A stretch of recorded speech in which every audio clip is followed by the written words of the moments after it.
I auditioned, some I didn't get a call back, some I did, and I didn't book it. And that kind of like stag, I was like, probably my ego was like, how dare you? But it led me to think, I'm like, it's okay. But you know what? It's okay because instead of feeling, why didn't cast me? I'm like, what can I do with that? So I use that as an impulse to actually, I'm like, maybe it's time to write your story. You're listening to Your Porch or Mine, where everyone's welcome to pull up a chair, share their story, and hopefully leave laughing at life's beautiful mistakes. I'm Diana Suarez Mucci, your host and your friend who's ready to listen, right here on Your Porch or Mine. Thank you so much, my darling, for being on Your Porch or Mine. Welcome.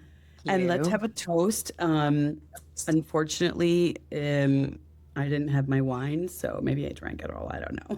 I know. It's the water. Isn't it bad luck to cheer with water? Oh, is that true? I don't know. Okay. I don't, this not be super, just let's do it. Water's healthy. I'm double fisting it. I got this and this. Do all right, both. so let's double the cheer. Cheers to you, my darling friend. Te quiero mucho. Salud. Salud.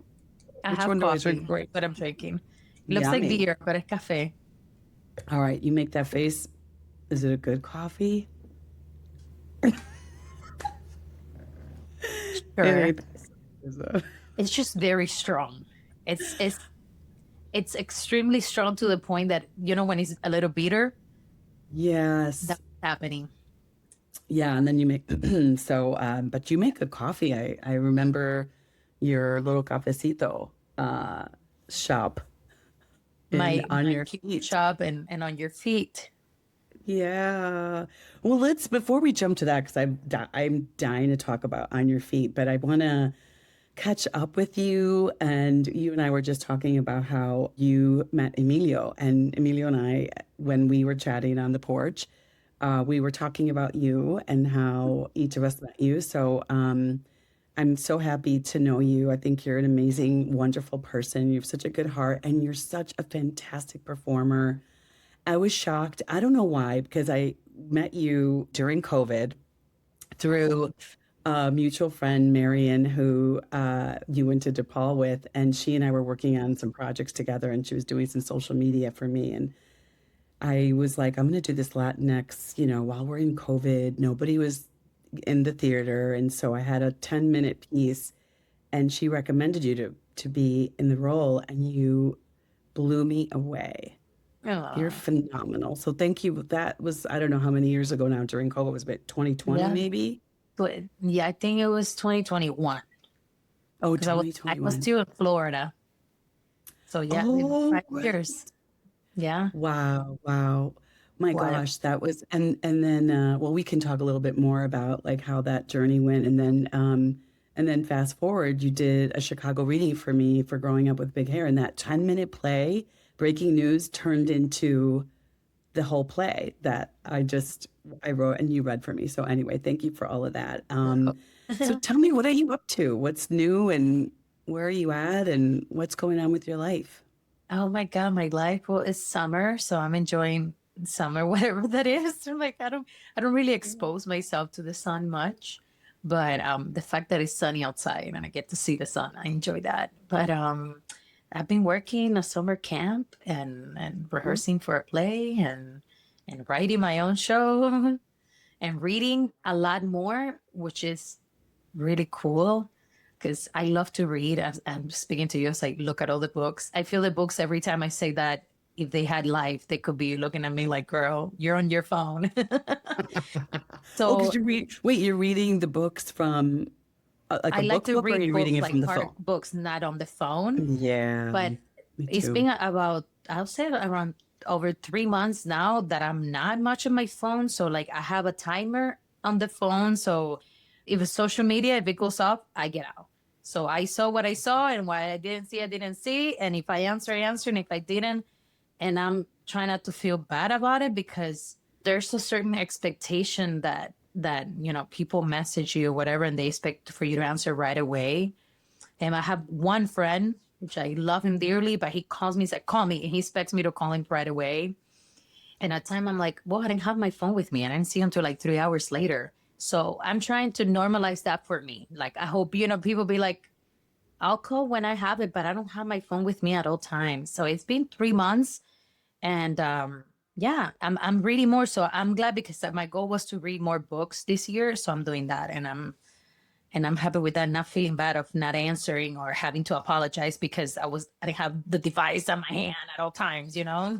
Right. I'm trying to do the same thing a little bit more, like the social media, like not to be on it. Sometimes you get to scrolling and it becomes like a weird thing. Like you're just like, what if I just wasted 30 minutes like scrolling and in bed or something when I should be reading a book? What are you reading? Anything interesting that Oh, I just started because I finished The Power of Now, El oh, Poder de la Hora. Trying to think, yeah, so just Eckhart like, Tolle. pero Eckhart Tolle, I love that. sí. Y Yeah. empecé, I started one that same thing, it came up on social media, but it's called Thank You for Being Late. Hmm. So I Okay. just Tell me started reading more. it. I'm excited. It's this thick, but Oh, this journalist started writing about like just the beginning. It's just like living life like this, and he set up a meeting with someone in New York City, and the person showed up 15 minutes late, and the person comes like, I'm so sorry, I'm so sorry, I'm sorry, I'm so sorry, I'm late. But hmm, he actually thanked the person and said, thank you for being late, because he's like, that person, I didn't realize that that person being late led me to have 15 minutes for myself, that I got to enjoy drinking my coffee at this loud coffee shop and actually observe people, because I was like looking to see if it was coming. But while I'm doing that, I'm like observing people's behavior. And yeah. he's like, I got to be present because it was a time that was scheduled for something else.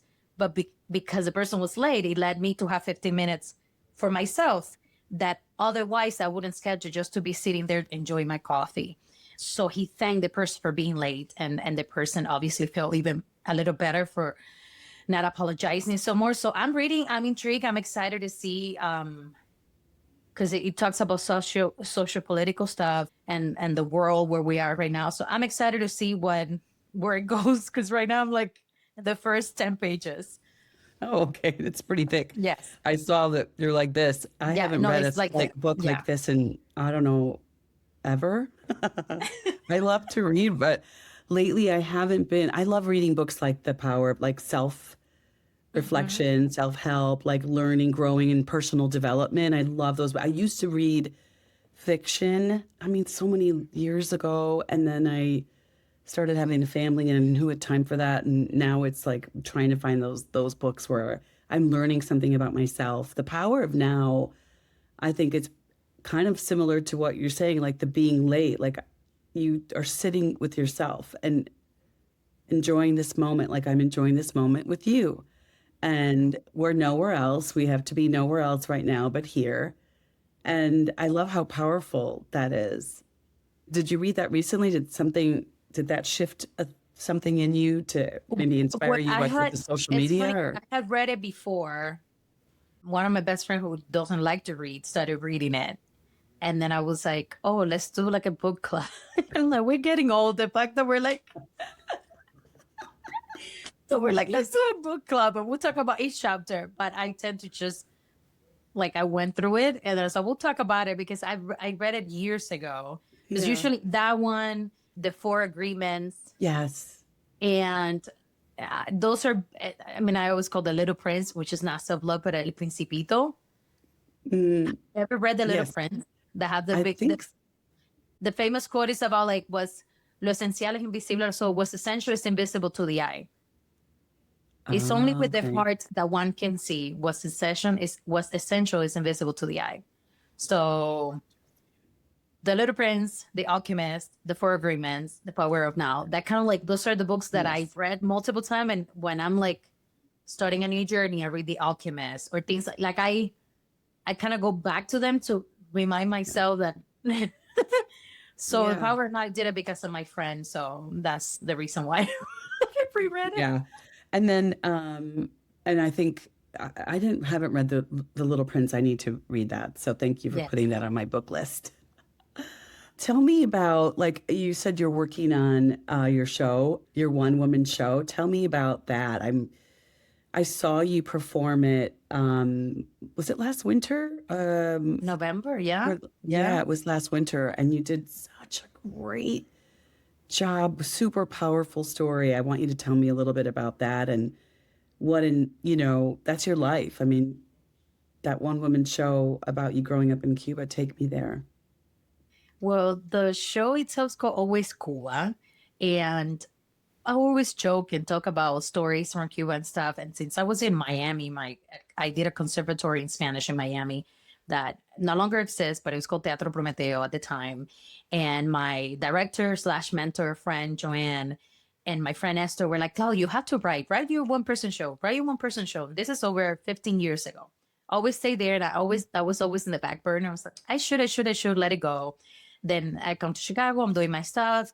Then Mikey, who was my producer, Mikey just is being a fan of me since we met. And he's like, Cuba. He calls me Cuba. Cuba, write a show. Tell me a date. And I'm always like, yeah. And I always, again, put it on the back burner. And I think 2 years ago, I auditioned for a couple of shows that were produced in Chicago. I don't know, maybe not 2 years. I would say 2022, 2023. Doesn't matter. But the shows were set in Cuba. I auditioned. Some I didn't get a call back. Some I did, and I didn't book it. And that kind of like sting, I was like, probably my ego was like, how dare you? But it led me to think, I'm like, it's okay. But you know what? It's okay because instead of feeling, why didn't cast me? Like, what can I do with that? So I use that as an impulse to actually, I'm like, maybe it's time to write your story. Maybe don't wait for people to see you to hire you. Write your thing. Write whatever you gotta say. Right. So that was the el bichito. That was the that thing I eat. And so when I met with Mikey at some point, I think January 2025, I had him and he said, "What do you got for me?" And I was like, "Oh my God." So I think having his the accountability to have his push there, I was like, okay, I'm gonna write.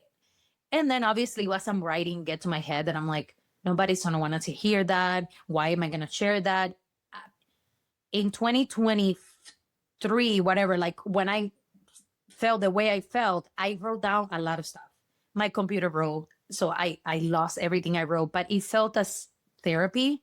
Like I just let things out. But this time when he asked me, now I feel better because I'm like, I had already written down things that that was kind of like traumatic. You know what I mean? That I really didn't want to share. This time I was like, I'm going to write down. The certain thing I still don't want people to know because it's kind of personal, but some others I don't mind. And as I started then working with Miranda, who then directed me and helped me develop the script, Miranda was like, one, it's your story. So it's about you, inspired by you, but it doesn't have to be autobiography. Like I don't have to share my entire life. So certain things could be tweaked, people's name can be changed, people's life can merge. So maybe one character is technically inspired by 5 people. So that let me see things differently. And so I wrote out a lot of stuff as people names change, certain things. So I wrote down and we're like, Mikey, let's do it as a workshop. Let's just do it and see what people's reactions are and get feedback. And then I'll continue writing some more. And that's what happened. So November came and we have 4 shows in a weekend. And it blew my mind because I'm like, I was getting on my own way of like, nobody's going to connect. But people came families, abuelas with their son and their grandkids. And then the sons being like, now I understand why my mom, who might have come from Cuba or might have not came from Cuba, like now why my mom is the way she is, because a lot of us relied on memories. Oh, in Cuba, cuando yo estaba en Cuba, I did this. So when I was in Cuba, and we relied on memory because that's all we have, the memories of what we lived, because a lot of us don't really have the opportunity to go back to live again. It's not like we can come here, work, and go back to continue our lives. Sure you can, but it's not the same. Friends from like Guatemala and like El Salvador, people were like, oh my God, I connected with you because like I talk a little bit about learning English and I know the language and this big city coming from like a small town. So it was so personal that it became universal and a lot of people connected with it more than I thought it would. So that was mind blowing. That was beautiful. And right now I'm writing more. I I based the story going back to Cuba to talk to like my father, who hadn't talked in years. He recently passed, my actual father. But like I shared in the story, we weren't that close, but still not being close and me already being okay with our relationship. But then my grandpa passed. And then when my grandpa was a little more close, so my father passed, my grandpa passed 2 weeks after that. And this was like about 2 months ago. That I'm like, oh my God, how is that going to affect my show now? And then I was like, well, it's still set in 2015, so it's okay. It's the same thing. But then I'm writing and certain things are coming up. So now I'm like, I wonder. So right now I don't know where it's gonna go. Yeah. But I'm like, And it's still evolving because the you that wrote it 2025 is a different perspective now.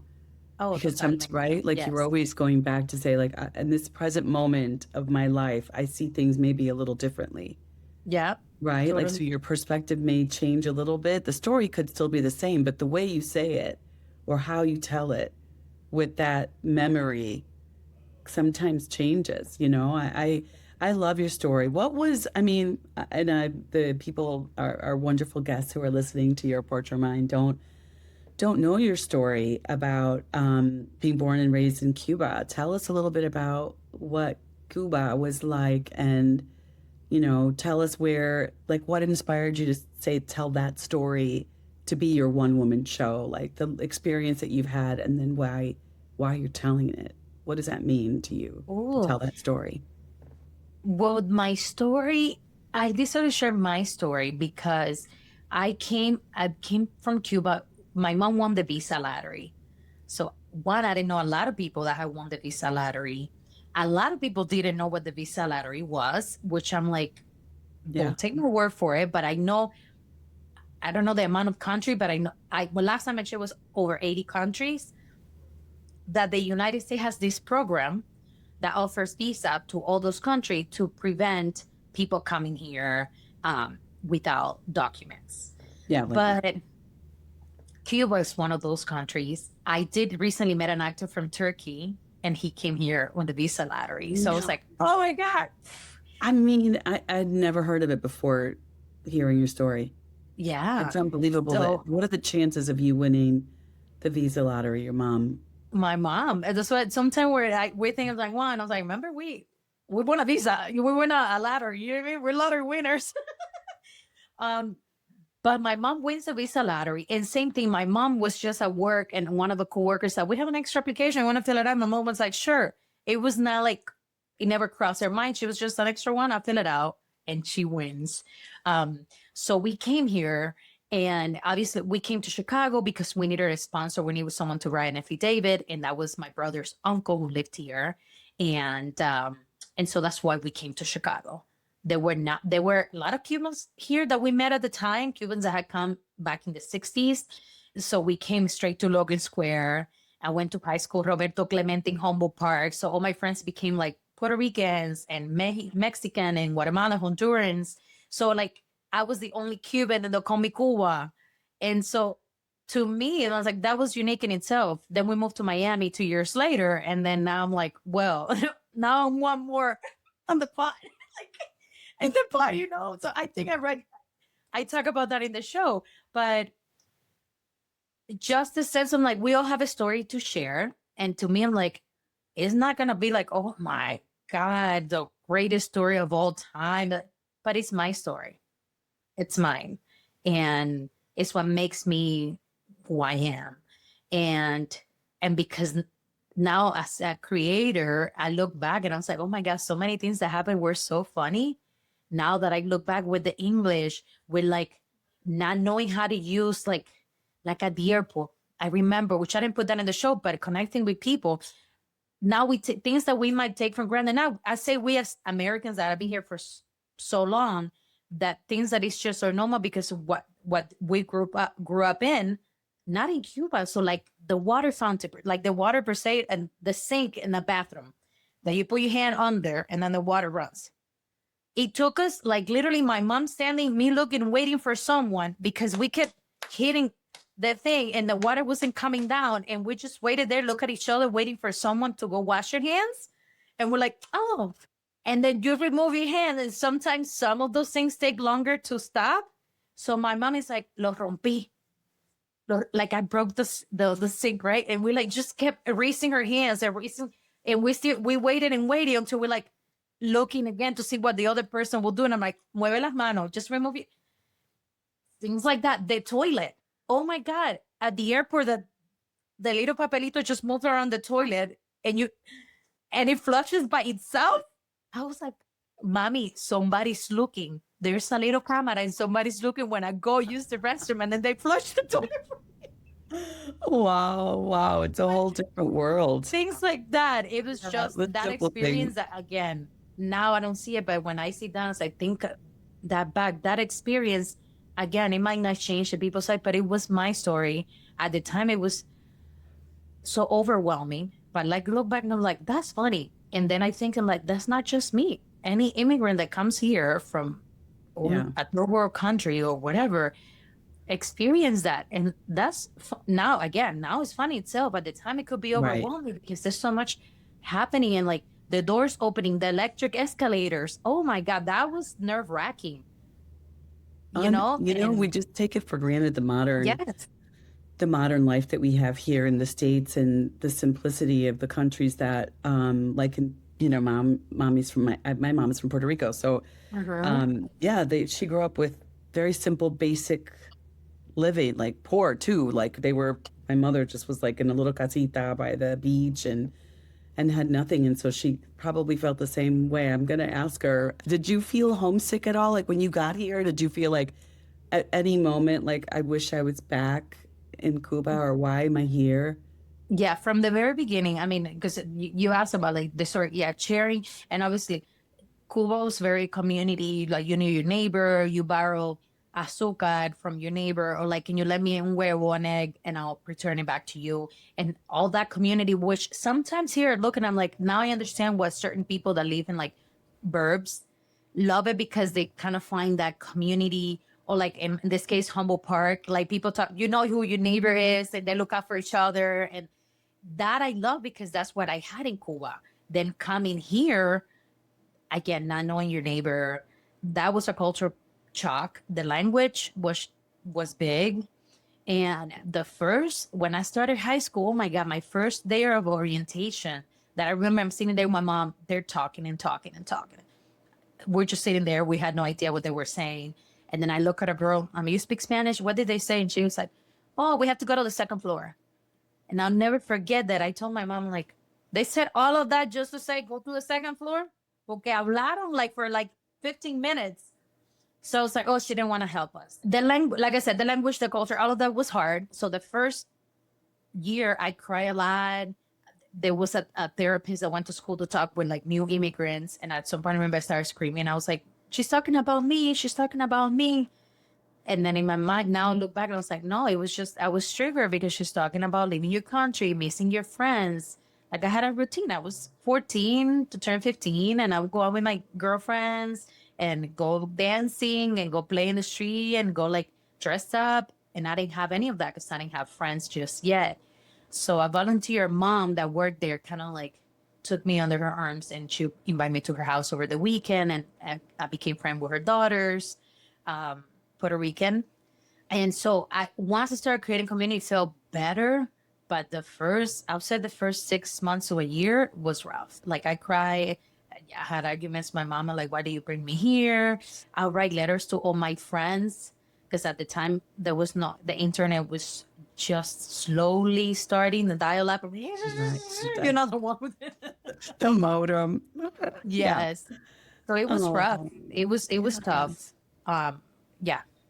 yeah, and you're here, and look at what you've accomplished. Being an immigrant is so hard, as you're describing. It's so hard to be in a different country that I can't imagine. Like, I was born here, but so I don't have that experience like my parents did when they got here. Like, my dad tells the story of not knowing the language, but he'd have to read the newspaper every day to try to learn how to read and learn to speak English. And I was lucky not to have that. But when I do go to other countries, I hear a completely different language. It's so like, wow, imagine me being immersed and dropped there and like trying to figure out life.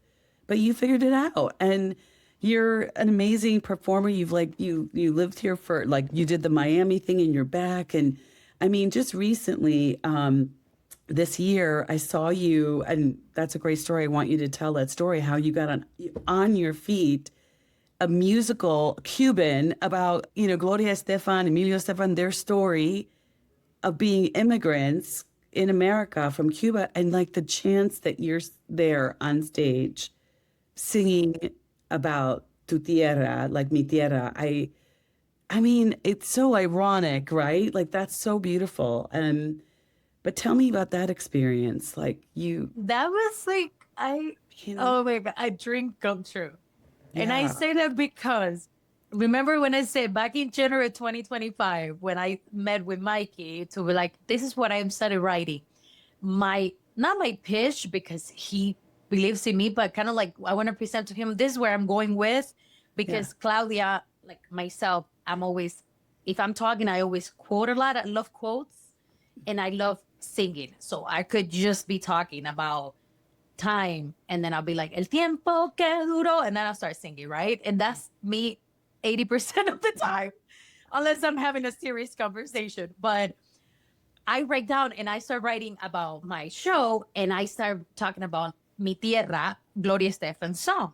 And I was like, this song, I listened to it. It's like an anthem to me because it talks about my roots and where I'm from. And if I'm driving, I blast it in the car because I want everybody to hear, everybody that I drive by know that I'm Cuban and the proudness. And I love that song. Mind, pause, back to 2016 where I met Mikey. They used to do a Cuban fest here in Chicago. And that's where I met Mikey because he was like killing time in between sets. And he goes like, anyone knows Kimbara, I think Celia Cruz, Kimbara song. And my mom goes like, her. And then I sing the song and Mikey goes like, oh my God, come to the stage. I go to the stage and then they're like, sing a song, anything. Elvis Crespo is coming next, whatever. And I was like, well, once I grabbed the mic, I was like, well, since I'm here and I'm at a Cuban fest, I'm going to sing a song. And I sing Mi Tierra. And that clip is, I think I have it on Instagram. Very quality wise is bad, but I sing the song. This is 2016. Fast forward 2015. I wrote Mi Tierra. This song inspired me, whatever. This is January. In August, auditions come. Auditions come. And obviously, I already thank you privately, but I still thank you again because I think it was beautiful how La vida surprises us. Life just work in mysterious ways, and how you have talked in your prior podcast how we met, and then how then you knew Luis, and then you messaged me like you need to audition. I was like, I already did. So it was just full circle how like just having relationship with other people, being like, hey, you should see this person, and also. I give a lot of props to Luis for taking a chance on me because he could easily take the easy route of like, this person's amazing in all the ways. But he could also be, like I always said, magic makers can see what the person can become. right. And not to say I'm like, sure, but to me, I'm always like, I'm a great actor, I'm an okay singer, and I'm like so dancer, right? Because I'd never consider myself a dancer, more of a dance mover. But an actress, yes. Singer, okay. Even though I studied music before I went into acting. So I went to school for music, and that's what I studied. So I studied classical music, and then I do musicals at school. But but because I've worked more on my art and less on the musical muscle, I had that on the side. Yes, I still sing, but not as much as acting. So all of that to say that Luis took a chance on me, and Luis was like, I see the potential. To me, I'm like, he believed what could be, which Right. it became because at times I was like, oh, today was not, I'll do a show, and I was like, man, and I'll get out of stage like crying. My stage manager, what happened? I was like, it's just me, and I could have been better. And then people have come to see the show that night. We're like, oh my God, you blew me away. And I'm like, sometimes we're our hardest critic, We are. I mean, you did so great. You earned that spot. You earned the role of Gloria Estefan's mom, and you nailed it. When you sang up there, and I saw the show for the first time, I got chills from head to toe. I was crying. I'm like, look at this woman look at her go. And you're like on the staircase and you're coming down in that scene with the and you're blue singing your dress. heart out and the sparkles and, you know, like the setting was Cuba and it was like you belonged there. Like you It had was always, magical. it was meant to be for you to be in that moment singing Uh, that song that it you was love so magical. much.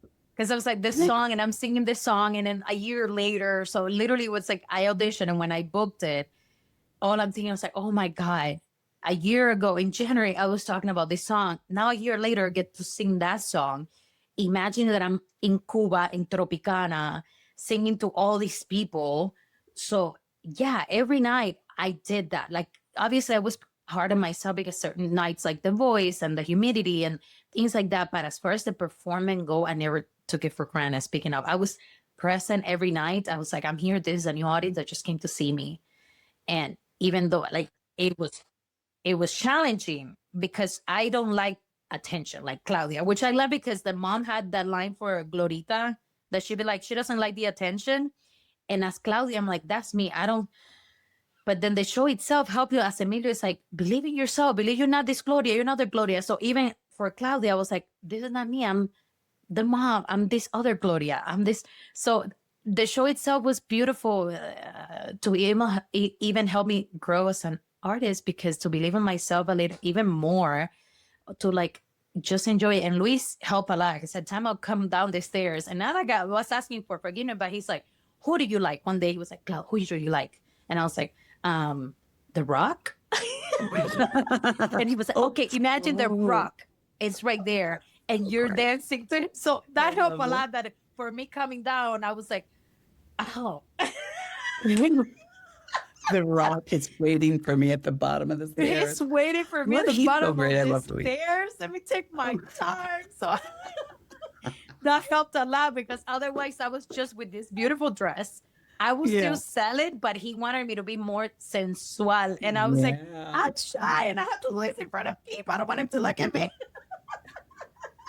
You know what's so funny? You nailed it. That's really, he's so great. I love him. I think he's phenomenal. And seeing that, his direction of that and of you in that moment was a phenomenal show. And I think in the end, you did so well, like just watching you, because having known you I didn't see you in all of your plays that you have been in, and you've been in many, many, many productions. But you were in front of, is it 800 people a night? Or how many people? The theater, I think the theater, that's what it holds near, close to 800, between 800 and 900. I don't know the total, but yeah. Yeah, some nights it was I mean, wild. it was a full house. Yeah, Yeah. it was beautiful. I loved it. That I show can't wait was, to see you do that again. yeah, I think I'm like, it's gonna come back. I always feel like the show's not gonna go anywhere and it will come back. I was not a little, I was younger for the role. Well, technically the character stars at my age right now. But it was beautiful for me as an actress to use the transformation. And one of my agents came and she was like, she sat in the back and then she's like, Cloud, for a second, I was like, Claudia's not performing tonight. Is somebody else going on for her? And she's looking at the program because she's like, I didn't recognize you. And then I was like, no, Kitty. She's like, I did not. It took me a second to be like, no, it is her. Because the wig also helped and the costume. But the transformation, the physical, it gave me some physical transformation, some gravitas in my voice. And I was able to play with that, which I'm like, maybe when I get a little bit older, it might be more in my age. But I usually by default just play mature. So it kind of like, it was great. And it was also same thing, challenging for me as an actress to just not be so bubbly and be more grounded and be more with like life lived alive. Not to say that someone in their late 40s or 50 cannot be bubbly, but the experience that you might get from living a life. It was beautiful for me to create as an actress and get to develop that character. And you did phenomenal. Is that what draws you to being an actor is getting the chance to play and being somebody else's shoes? Like what drew you to that? Like what makes you want to do this every day? Oh my God. One, I think I get to live many lives. Claudia, like myself, I love to travel. First, I love to travel, but majority of the times, and that's been, quite some time now, I don't have the means to do it. And I think that with each character, I get to travel in all aspects, right? Like right now I'm working on a character that is from Brazil, right?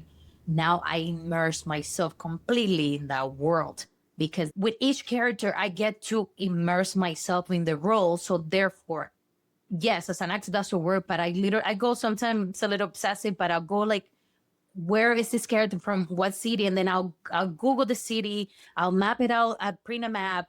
I'll do all of that research. That for me, that's my way of traveling per se. That I get to go on that journey, and I'll live in that character's world, the entirety of the worlds. Like I'll buy the foods, and I'll try eating the foods that they're from there. So I try to create all of that. Therefore, it brings me an experience.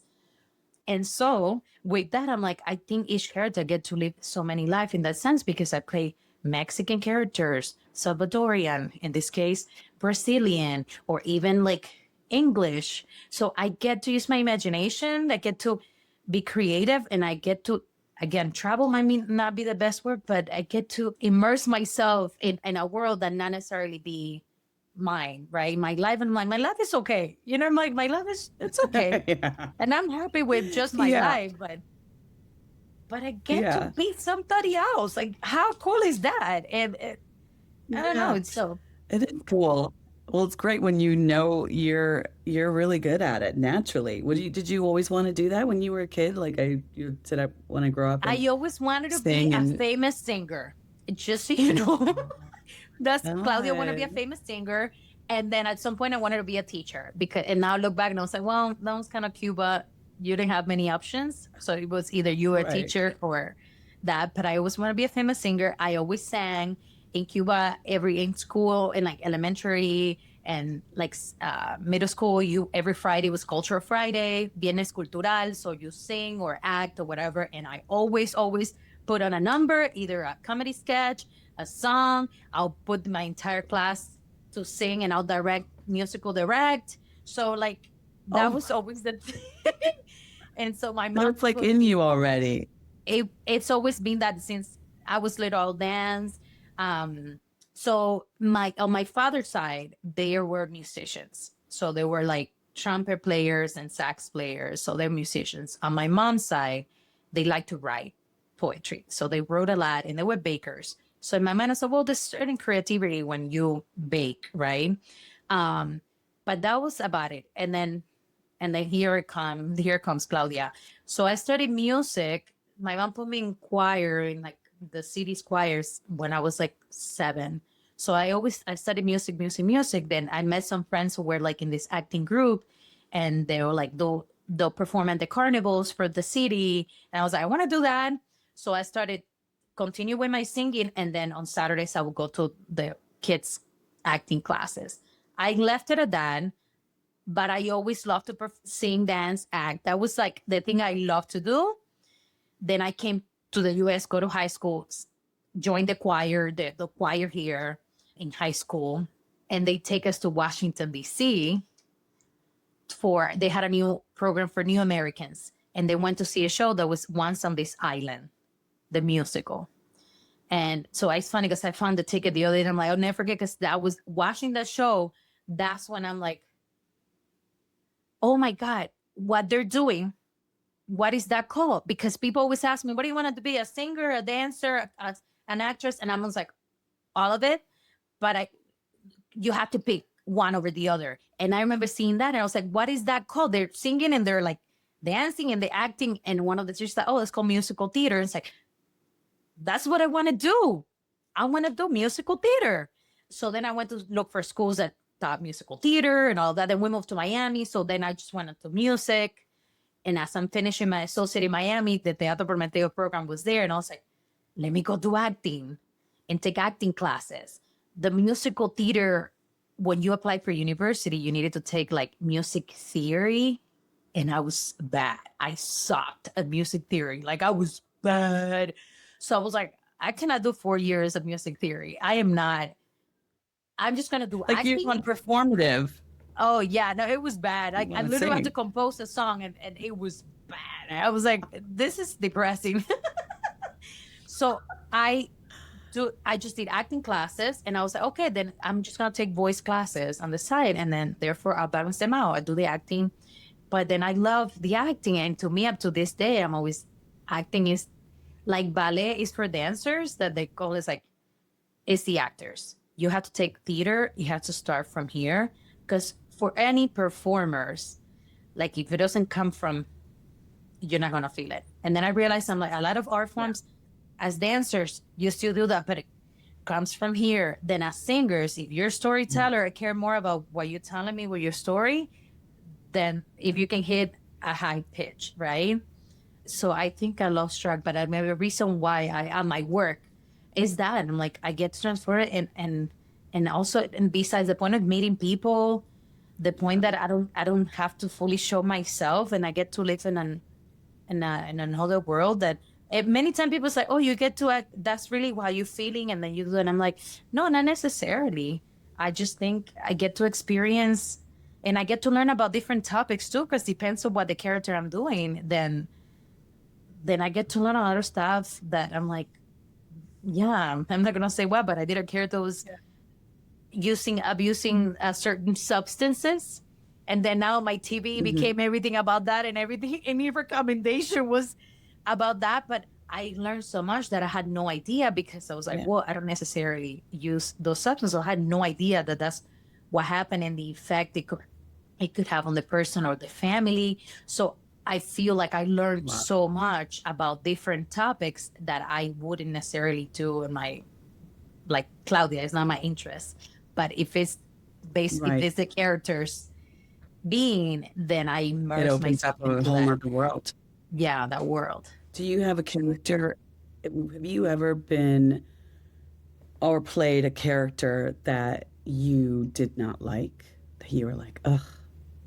Like, did you ever feel that? Or are you just like, I don't like this character. I can't believe I'm playing this character. This person is That not I didn't likable. like. No, not necessarily that I didn't like, but 2024, which you saw me in that show, reading it from the outside, I wanted to shake her and be like, girl, you're putting so much pressure on you. It's not you, right? From the outside.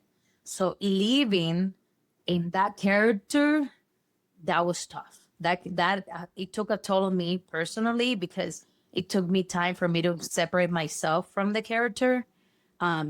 Because the way I always put it, I'm like, Claudia, I'm content in my day-to-day life. I'm like 90%. I live on like everything is good.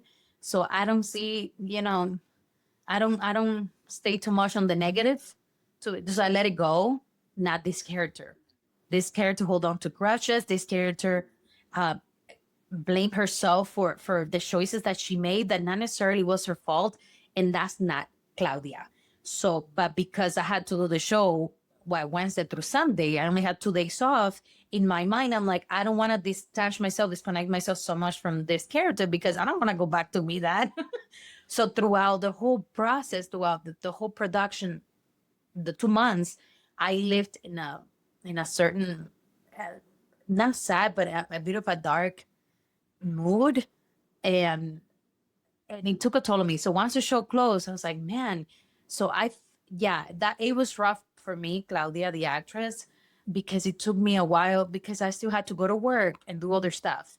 Like I feel that if I had the time to fully just be by myself and the time to recharge and then still have the time to go back to the character, I would have done that. But because the life continue and I'm doing the show, but I'm still like doing all the million other side jobs that I had, I didn't really had a chance to disconnect and come back in. So I kind of stay in that mind space that, yeah.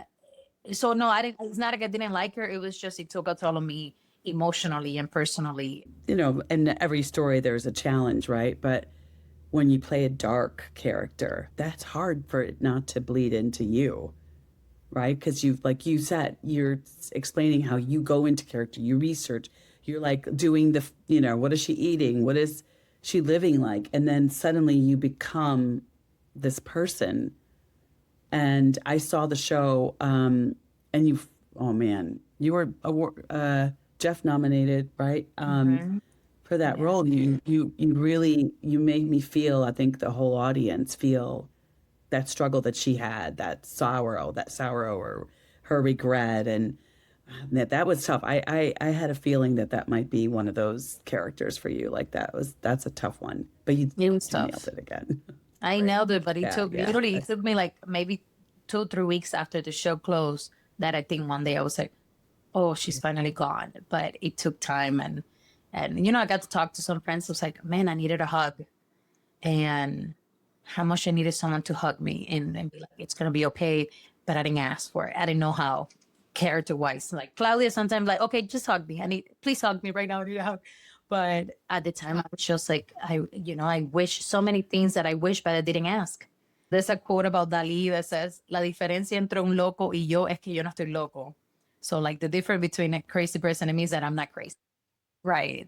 That's the Dali quote that I think about. I'm like, yeah, because if we do our work correctly, I still have the awareness to know that I'm like, okay, right now I am feeling really sad, but it's okay. I'm gonna, no, go for a walk and eat ice cream, and that's gonna help me feel better. But I know that I'm feeling sad, and I'm like, it's gonna be better once the show closes. I'm gonna feel better. But right now I am sad, and I'm gonna stay in the sadness for another month. Oh man, that's hard. I don't know that I could do that. But so I have a lot of admiration for you and for actors everywhere because when you're writing your own show, that's interesting. There's a difference too because you're embodying yourself in your show. The one woman show, you're telling your story, but having to play other people and their lives, that is a real gift. And you have that. What is your next, what's next for you? I am working with the MFA actors at Northwestern. The MFA cohort, they're doing The River Bride by Marisela Treviño Horta and Miranda Gonzalez directing. So I get to work with MFA actor students. So I'm very excited for that. So that's the summer. And then I have a play in the fall. And then I have a play with rehearsal in December for the winter. Can't say names yet because they haven't announced it, but I'm doing those plays and I'm excited for that. I shot a short film that I'm very excited about called Long Lost that I just shot it 2 weeks ago, and that is now obviously going in production. So hopefully it premieres towards the end of the year. It goes into festivals. I'm very excited for it. But that's that, and then working, like same thing, reading, working out a little bit more, taking care of myself. Sometimes it's just, again, it's the pressure that you have to be doing something all the time. And sure, yes, I'm glad I booked some shows, but I'm also glad I get to have the time for myself. And I'm working a summer camp. So yeah, and spending time with friends. And I love that you have such a passion for what you do and that you're constantly seeking it out. You're putting yourself out there. It's not easy, like you're going to the auditions. It's a tough life, I think, as an actor or an artist in general. And then like you have to make a living at the same time. And, we were talking about, in my world, my art is writing and I've done some performing and storytelling and children's books, but how can I do that? I'm still trying to do that. And I'm working, working my ass off in a different career. Like my career is in technology and I do love it. The aspect of that job and that career is that I get to meet people and there's a little bit of a storytelling in what I do, trying to tell a story of the technology and how it could transform your life. But it's difficult. It's complicated to do both. And, as a last sip, I want to ask you this question and we could raise either your last sip. I can't believe we're at the last sip already. All right. Cheers. Cheers to you. The last sip. I have coffee in here and it's good. What would you say to a young artist, who is struggling and who is, thinking about giving up and is, just maybe getting the rejections and they're constantly feeling like maybe they're beat up and it's really hard and do they want to keep doing it? What would you want to tell that person or that those young people or the people that are not even young, the people that are my age and that have been doing it for so long and trying so hard to break in the business? What would be your advice? Wow, that's a tough one. Because I mean, it will be, I mean, I don't like to give because everybody's journey is differently. So it's up to each person. But like for me, right? Dramatic. But as simple as I put it, like, if I were to be gone tomorrow, if I die tomorrow, right? Am I doing today what I wanted to do? Because life is so short, right? We're here for a brief period. Some of us get to be lucky and live to 100, but some of us live this plain younger. So to me, my question is that it's as simple as that. If you were to be gone tomorrow, are you doing today what you want to do? And for me, is that. For me, I'm like, I look around and I'm like, I live in a humble space. I don't have like material stuff. And I'm like, when I die, I'm not taking with me my leather couch or whatever. You know what I mean? Like, and then it's that. Am I taking, it hurts me because at time I miss birthdays from my god kids. And then I cry because I'm like, I don't get to be there. Right. And then my friends have to be, it's okay. And I have to be a little bit selfish. And I try to manage a lot of like trying to go home to see my god kids and stuff.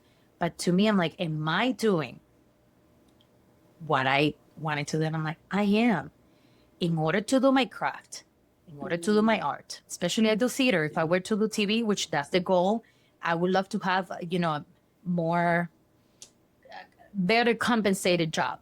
But okay, in the meantime, to do theater, which we know it takes more hours, less money. But in order to do that, it takes me, I have to babysit, cat sit, dog sit, all the sits and do all these jobs. But I get to do what I love to do. I'm good. Now, you have to know the reason why. To me, I'm like, some people like, do you really do it because it makes you happy, because it helps you, for me, travel to a different world and be somebody else? Otherwise, I'm like, you just do it because I want to be famous. I want everybody to know me. Then when you get a lot of no's, then that's when we go crashing. And that's when a lot of people sometimes shift careers or whatever, can do it. Sometimes no, sometimes people shift because they're like, I don't want to do it anymore. But if you really, really, really want to do it, you also become okay with a no. You learn how to embrace a no. And that way it's not like, oh, you say no, how dare you say no to me? It's more like, they say no, I'm not the right for that project, but the right project would come to me. What can I do in the meantime? Once again, read, write your own story, go see more shows, go, I'm like, so the advice, it's like, be okay with the no's.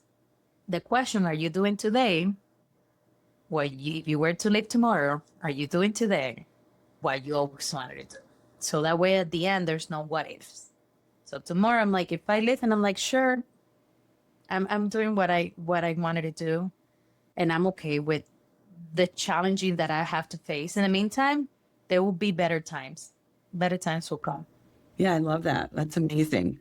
Well, that's a really great. That's inspiring, honey. I'm so grateful to know you, Great. and to You. be inspired by you when I'm around. I saw you at the a reading at the Encinios, the spring, and you're an inspiration because you keep going. You're not giving up, and you're doing what you love, and that inspires me. That inspires so many people around you. You're a great example. So enjoy your summer, enjoy the time with the MFA students at Northwestern Yeah, and I did. auditioning. And I can't wait to hear about the film. I wanted to talk with you about something else, but we ran out of time. But that's okay. I'll get you next time around, maybe next On year. the next I'll time. bring But I you wanted to back. thank you for making this space and getting me out of my comfort zone. So thank you for providing the space to chat a little bit. And thank you for everything you've done for me. So Yeah. if it goes your way. Oh my gosh, likewise. You introduced me to Emilio and I introduced you to Luis and we're all friends and we're gonna do great things together. And we are doing great things already. So I'm so grateful. I love you. Big hugs. Thanks for this. I know you're out of your comfort zone, but you're amazing.